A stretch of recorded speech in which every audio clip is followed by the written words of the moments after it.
जाइए। नमस्ते सर। नमस्ते सर। नमस्ते। कंफर्टेबल है आप? Yes sir. आप कंफर्टेबल है? हिंदी में और जी इंग्लिश सर। में? सर दोनों में। ओके। आप अपना संक्षिप्त परिचय दीजिए। सर मैंने अपनी 10वीं की पढ़ाई DAV public school BSCB Patna से की है। उसके बाद मैंने अपनी ग्रेजुएशन पटना वुमेन्स कॉलेज 2018 में कंप्लीट की है। उसके बाद से मैंने अपनी post graduation Nalanda open university से की है।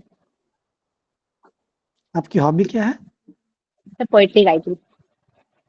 Poetry writing. आप कुछ लिखा है आपने? ये सर लिखा है। कुछ सुनाइए 2 लाइन। हम्म, सर मैंने अपने पिताजी के लिए लिखा था हुँ, कि दिन भर की मेहनत मशक्कत, रात का पहरा बाबूजी, हमारे मन में डर की क्या चिंता, हमारे सास का हंसता चेहरा बाबूजी, यूं तो माँ से ढेरों बातें करते हैं हम, पर हमारे रगों में बहने वाला हर रंग गहरा बाबूजी। बहुत बढ़िया। आपके फ़ेवरेट कवि कौन है? रामधारी सिंह जी राष्ट्रकवि। रामधारी सिंह दिनकर। इनका जन्म कहाँ हुआ था? और बेगूसराय। बेगूसराय में कहीं, और गाँव का नाम सिमरिया। याद है? शायद। सिमरिया। नहीं, जहाँ तक है हुँ, सिमरिया में। हाँ, सिमरिया। अच्छा, ये बताइए, इनकी कुछ कविताएँ याद है या कुछ रचना? जैसे कोई रचना रश्मि बताइए, रथी। 2-3 रचना। रश्मि रथी और? तो मैंने उनकी रश्मि रथी पढ़ी है। और उनकी रचना उर्वशी है। हुँ, और सर अभी और? नहीं सुना। ठीक है। ये क्या पॉलिटिक्स में आए थे रामधारी सिंह दिनकर जी? जी सर। ये पॉलिटिक्स कब में आए थे? 1952, जहाँ तक हुँ, मैं याद करता हूँ 1952, 2 सालों के लिए 1952 to 56 शायद। ये क्या लोकसभा ऐसे के एमपी। एमपी थे या राज्यसभा के एमपी थे? ये सर एमपी थे, राज्यसभा किसके के। थे? राज्यसभा के राज्यसभा। थे। ठीक है। एक वाकया हुआ था रामधारी सिंह दिनकर जवाहरलाल नेहरू, जब-जब राजनीतिक जब-जब सत्ता गिरती है, तब तक साहित्य उसे सँभालता है। इसके बारे में जानते हैं कुछ? सॉरी सर, जब इसके जब बारे में राजनीति मुझे जानकारी नहीं है। लड़खड़ाती है, तब तब साहित्य इसे संभालता है। कुछ बता पाएंगे इसके बारे में? सॉरी सर, इसके बारे में मुझे ज्यादा अच्छा, कोई जानकारी बात नहीं। नहीं। ठीक है, ठीक। बिहार करंट अफेयर्स आपने पढ़ा है? जी सर। कुछ बताइए महत्वपूर्ण न्यूज। सर अभी हाल ही में जैसे फ्लडिंग की समस्या ज्यादा बढ़ रही है, तो हम्म, कोसी में इसका जल स्तर बहुत ज्यादा बढ़ गया है। फिर हम्म। दूसरा कि क्या महत्वपूर्ण, लैंड। क्या कारण है? बाढ़ आने का महत्वपूर्ण कारण क्या है? तीन चार कारण नेपाल। बताइए। हम्म, नेपाल ने जैसे अपने जो पानी वहां से छोड़ा है, उसके बाद जो हम्म, संरक्षण डैम की जो होती है उसकी वजह से जल स्तर बढ़ गया है। फिर रेनफॉल एक महत्वपूर्ण कारण होती है। तो और? और सर कोसी का जो है चैनल भी इंक्रीज होता है। वो चैनल चेंज करते रहती है, उसके वजह से और? फ्लडिंग का कारण बढ़ता है। और कोई कारण? सर अब इतना ही है, बस अच्छा। इतना। कैसे इसको आप कॉम्बैट डिसिंकिंग भी। कैसे करेंगे? कैसे रोकेंगे आप? सर जैसे सरकार क्या क्या अभी तक पॉलिसी अपना रखी है? सर जैसे रिवर लिंकिंग प्रोजेक्ट है, सरकार की नीति है। इससे फ्लड को किया जा सकता है। और डिसिल्टिंग हम्म। ऑफ चैनल्स कर सकते हैं सर। जो उसका जो अभी वाइड। अभी वर्तमान में राष्ट्रीय गाद प्रबंधन पॉलिसी, राष्ट्रीय गाद प्रबंधन नीति बनाई जा रही है। कुछ इसके बारे में आपको पता है? माफ कीजिएगा सर, वो इंग्लिश में अगर राष्ट्रीय आप बता गाद, सकते। हाँ, national national silt management policy. जी सर। तो हाँ जानते तो हैं इसके सर। बारे में? जी सर, हम्म, ये रिवर के सिल्टेशन डिसिल्टेशन करने की नीति है। जिसकी वजह से जो रिवर बेड होता है उस पे सिल्ट ज्यादा जमा हो जाते हैं, जो पुरानी रिवर्स होती है, जिसकी वजह से हम्म। फ्लड की जो आशंका होती है वो बढ़ी रहती है। तो इसको डिसिल्टेशन करेंगे तो वो फ्लड की समस्या को हम लोग दूर कर सकते हैं। अच्छा, आप ये बताइए कि पोइट्री राइटिंग को आप प्रशासन में कैसे यूज कर पाएंगे? कोई 3 महत्वपूर्ण कारण बताइए या 3 महत्वपूर्ण उपयोग बताइए। सर जैसे कविता है, ये बहुत आसान शब्दों में लोगों को जोड़ती है, कनेक्ट करती है। हम्म, तो ठीक है, अगर प्रशासन में हम जाएंगे तो उसका हम लोग यूज बेहतर तरीके से जो जो सरकार की नीतियां होती है उसको लोगों तक पहुंचाने का इसका उपयोग कर सकते हैं। ठीक है, पहला। दूसरा? और और सर कविता ये है कि कविता जो लिखते हैं हम लोग उसमें ऐसा नहीं कि कोई भी वर्ड्स का चयन कर सकते हैं, उसके लिए बहुत एक लय की जरूरत होती है जैसे कविता में। उसी तरह एडमिनिस्ट्रेशन में भी वो बेटर प्लानिंग बेटर मैनेजमेंट की जरूरत होती है, तो ये एक स्किल डेवलप करता है एडमिनिस्ट्रेशन में। ठीक है, और तीसरा? अभी तो मैं इतना ही सोच पा रही हूँ। चलिए, कोई बात नहीं। ठीक है, दीपक सर। हेलो। आ रही है हेलो आवाज, आ रही है, बताइए सर। ऋषि, आपने 2018 में ग्रेजुएशन किया हुआ है मैथमेटिक्स से, और बेसिक जो एग्जाम है वो ज्योग्राफी से दिया हुआ है, तो इतना ड्रास्टिकली सब आपने क्यों किया है? सर जब मैंने सिविल सेवा परीक्षा के पढ़ाई शुरू की थी तो उस टाइम मैं ग्रेजुएशन में थी, तो उस टाइम मुझे मैथ्स अच्छा लगता था, बट जब मैंने सिलेबस इसका देखे तो ये जीएस वन से ज़्यादा ओवरलैप करता था। और सर दूसरी बात ये कि मुझे मैपिंग पढ़ना बहुत पसंद था, तो इसलिए मैंने ज्योग्राफी ऑप्शन चूज किया था। ओके, तो बताइए वर्ल्ड मैप किसने बनाया था? सॉरी सर, मैं याद नहीं कर पा रही हूँ। नहीं पता। ठीक है, ज्योग्राफी में एक टर्म है ड्यूअलिज्म, आपको इसके बारे में पता है? तो सर ये ह्यूमन ज्योग्राफी का एक कॉन्सेप्ट है। सॉरी सर हाँ, मैं ह्यूमन ज्योग्राफी का सेक्शन है। डेफिनेशन, सॉरी सर मैं ओके रिकॉल नहीं ठीक है। कर पा रही अभी। ओके ठीक है, आपका ऑप्शन ज्योग्राफी या एज ए ज्योग्राफी सब्जेक्ट के बिहार पे, आप बिहार में क्या 5 ज्योग्राफिकल हैं जिससे कि बिहार का डेवलपमेंट नहीं हो पा रहा है? सर अगर ज्योग्राफिकल पर्सपेक्टिव में देखेंगे तो बिहार में फ्लड, जैसे नॉर्थ बिहार में फ्लड की समस्या ज्यादा है और साउथ बिहार में ड्रॉट की भी समस्या है, तो वो चीज मैनेज नहीं हो पाती है। फिर दूसरा, सिस्मिक जोन में भी आता है बिहार 3, 4, 5, तो सर इससे अर्थक्वेक की समस्या बनी रहती है।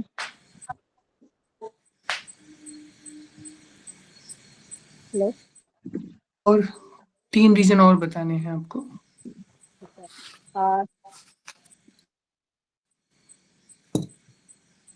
सॉरी सर अभी मैं अच्छा इसमें कोई बात नहीं, आपका प्रेफरेंस है उसमें आपने बिहार शिक्षा सेवा को प्रथम प्राथमिकता दी है, तो बताइए कि बिहार का जो बजट आया हुआ है डिपार्टमेंट के लिए कितना परसेंटेज एलोकेशन किया गया है? 20%। Are you sure? 20%? Sorry sir 22%।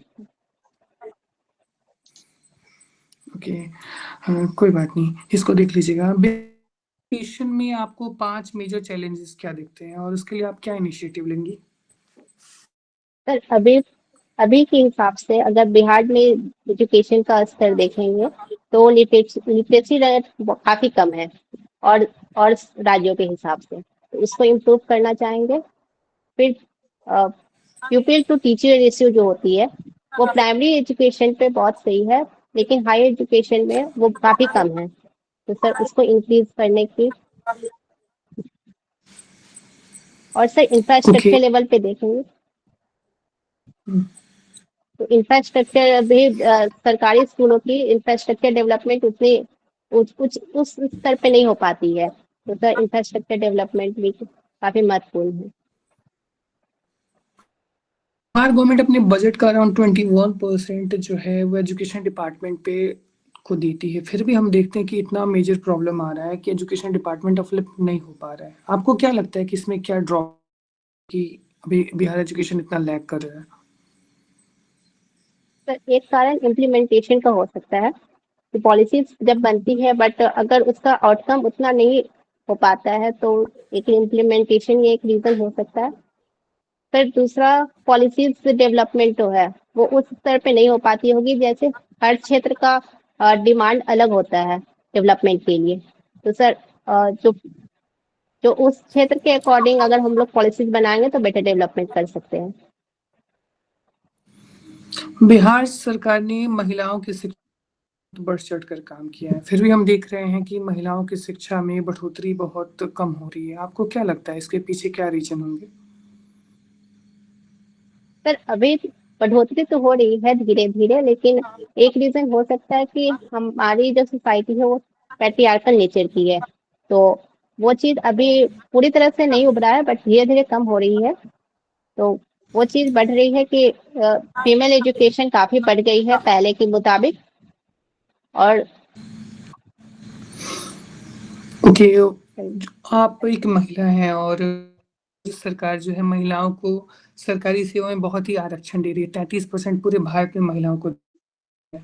तो ये एक नैरेटिव आता है कि बिहार सरकार बिहार की महिलाओं को ही नहीं देकर आरक्षण पूरे भारत को आरक्षण दे रही है। तो इसके पीछे आपको क्या बिहार सरकार की क्या मनोदशा परिलक्षित, कैसे देखते हो अपने इस वक्त में? सर ये फीमेल अपलिफ्टमेंट के लिए ये एक सोच है जो कि अ, जरूरी भी है सर, क्योंकि जेंडर इक्वालिटी एसडीजी गोल जो हमारा कहता है, तो वो जेंडर इक्वालिटी को प्रमोट करेगी। और और सर जो अभी तक शिक्षा का स्तर रहा है महिलाओं के लिए, जो मेल के मुताबिक काफी कम है, पुरुष के मुताबिक काफी कम है, तो वो शिक्षा अगर उन्हें मिलेगी तो उन्हें अपलिफ्टमेंट होगा, वो अपना फाइनेंशियल इंडिपेंडेंस हो सकती है महिलाएं, और जिससे ओवरऑल बेटर डेवलपमेंट होगा सर। 3 प्रैक्टिकल एग्जाम्पल बताइए जिसको आप बिहार से में इम्प्लीमेंट कर पाएंगे। सॉरी सर, क्या आप सवाल रिपीट कर सकते? कोई 3 प्रैक्टिकल एग्जाम्पल बताइए जो आपके दिमाग में है अभी फिलहाल के लिए, कि आप जब बिहार शिक्षा सेवा तो आप उसको धरातल पे उसको इम्प्लीमेंट कर पाएंगे, ग्राउंड लेवल पे उसको इम्प्लीमेंट कर पाएंगे। सर जैसे ड्रॉप आउट रेट्स गांव गांव के स्कूलों में वो ज्यादा होती है सर, उसको कम करने की मैं कोशिश करूंगी। और सर इंफ्रास्ट्रक्चर अगर कहीं भी अगर कमी है तो वो मैं सुधारने की कोशिश करूंगी। और सर जो भी मिड डे मील स्कीम्स जो चलते हैं, या जो भी समग्र शिक्षा अभियान, ये सब बेटर तरीके से इम्प्लीमेंट हो तो वो मैं देखूंगी सर। ठीक है, 5 स्कीम का नाम बताइए जिसमें बिहार सरकार के अपलिफ्टमेंट के लिए काम कर रही है। सर वुमेन अपलिफ्टमेंट के लिए जी। सर कन्या उत्थान योजना, ठीक है, कितना मिड डे अमाउंट आता मील, है इसमें? अच्छा, आगे सॉरी बताइए। सर, ओके ठीक है, महिला रुपीज उद्यमी योजना। आगे कंटिन्यू कीजिए।